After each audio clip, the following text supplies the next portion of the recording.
What's going on YouTube? My name is Z and I wanted to share some of my experiences and challenges as a small creator and maybe give you guys some ideas on how you can overcome these challenges like I did. Stick around and find out how I overcame it so maybe you can too.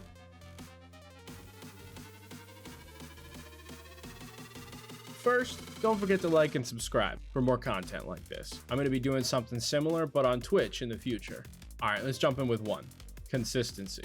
You see all over about posting consistently on all social medias, Facebook, YouTube, every single day.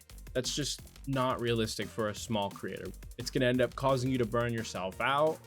Bigger YouTubers have a team to help them do this. One thing I've found that helps me is to work on multiple projects at once. Have a bunch of different ideas in the pipeline so that maybe one thing gets boring, you can go to something else. The YouTube production quality bar is really high. So for you to meet that bar, it's gonna take time. You have to meet that production quality bar or exceed it because viewers' attention spans are low. So they can click off of another video. They have options right here next to them, or this side. I don't remember which one it is. This brings us into our next point, quality over quantity.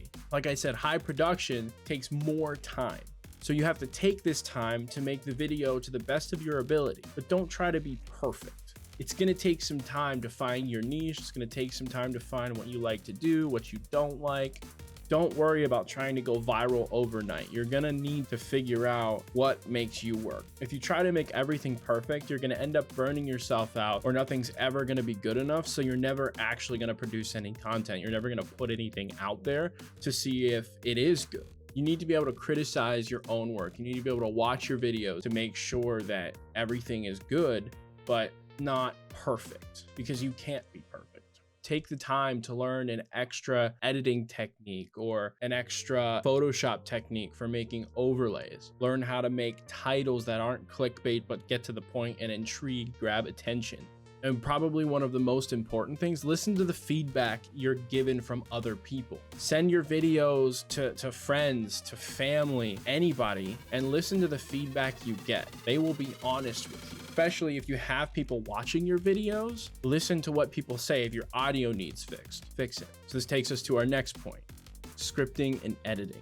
Yeah, I know scripting seems kind of annoying and kind of hard at first, but you don't have to write down every word. Just write things down that keep you on track so you aren't rambling while you're on camera, so then you have less footage to go through at the end during the editing process.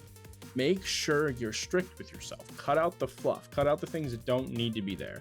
If you want to leave something in, ask yourself, how important is it to be in the video? Do you have to keep it? Is it providing value? Is it providing education, humor? Is it providing anything?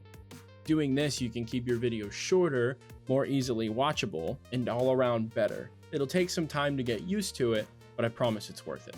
Number 4, get used to little to no views.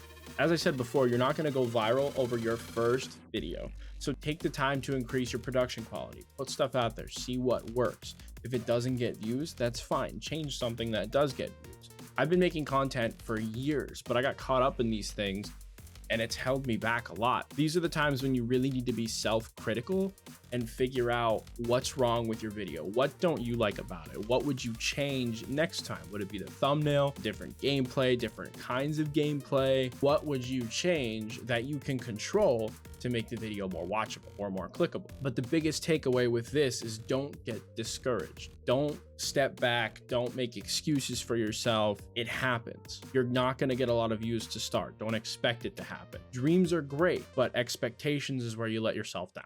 Then there's the last challenge, and this one has been probably the most menacing for me personally. I call it the creative hump. I'm someone that's super critical over my work, and I'm someone that I like everything to be perfect. And that just doesn't go well. It can be hard to find ideas that haven't been done. Use other people's content for inspiration. I'm not saying steal content, but if you see a video that you think someone could have done better or that you could do better and put your own twist on it, that's not stealing, that's called inspiration. But as you continue to make content, you'll have other ideas pop into your head that you'll think, hey, I might just want to try that. Then run with it. If it sticks, it sticks. It doesn't, it doesn't. Back to the drawing board. No harm, no foul. Ultimately, at the end of the day, you just have to put your content out there. And if people watch it and like it, then they watch it and like it. If they don't, they don't. Just keep trying, keep editing, coming up with ideas, keep watching people you like and don't like for inspiration. Will Smith once said, the best things in life are on the other side of fear. And I think this is definitely one of those things, because it can be fearful to sit in front of a camera and talk to people that aren't actually there, at least in front of you. Nothing worth having in life is easy. There you have it, the 5 challenges I faced as a small creator or a new creator and how I overcame them. Did any of these sound like you? Let me know down in the comments below, as well as anything else you think I missed or you'd like to see in the future. Feel free to leave questions. My name's Z, Iterum Saya.